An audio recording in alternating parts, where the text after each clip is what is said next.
On May 19, Google showed Spark working after you closed the laptop, meaning the assistant did not wait for your next prompt anymore. Sundar Pichai's decision was simple. Stop treating Gemini like a search box and turn it into an agent that takes steps for you. That choice sounds small until the laptop goes dark. Before Spark, your AI lived inside one glowing tab where a worker asked one question and waited for one answer, while full teams kept calendars and travel plans split across people. The software still needed someone awake to push every next step. Now, Spark sits on anti-gravity, Google's cloud computer that stays awake for you, so instructions you wrote days earlier can keep moving through accounts, with a budget cap in plain English holding the line, and a permission check before payments or messages cross the boundary, which means the first consequence is quiet trust before Spark moves. So this month, Spark stops acting like chat and starts acting like a worker, because your instruction from 3 days ago can still guide it tonight, and that is the first cascade.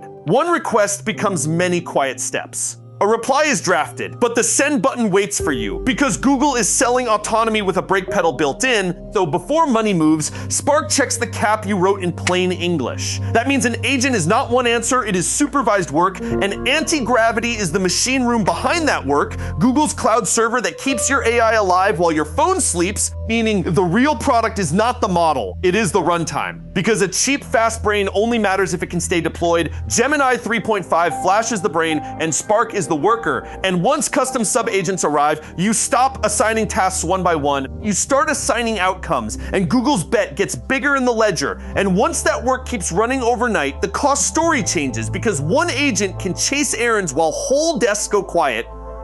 The first change is leverage moving away from the worker toward the manager who knows how to write the instruction. When leverage moves fast, companies start looking for shortcuts, so Hangzhou's court drew one line this month. Automation is not cause. The ruling turns AI from a savings lever into a liability because a worker can ask who carried the risk. Now the cost leaves the spreadsheet and walks into someone's kitchen, where a parent refreshes one inbox while dinner goes cold. A $100 Ultra tier can make Spark feel personal to you, but the same economics make replacement feel personal to them. So the deepest question is not whether agents can work, but where that quiet subtraction leads after one person disappears, because last week the twist landed. Spark needs the same cash workers lost, not because one engineer's salary buys a data center by itself, but because thousands of small cuts become server budgets at board level, and here is the number. $725 billion of AI infrastructure spend, more than many small countries' annual budgets moving into machines, so the layoff email and the Spark demo share one ledger. One side frees cash, the other rents the cloud brain, where anti-gravity keeps your agent running after your laptop dies, and that is why Flash mattered more than Keynote fireworks. Speed made each background errand cheap enough to repeat. Now put that inside search and Gmail, where billions already arrive daily, and Google stops chasing only the trophy chart, because $100 Ultra needs one model cheap enough for daily routines, and next week, your laptop closes while Spark keeps working.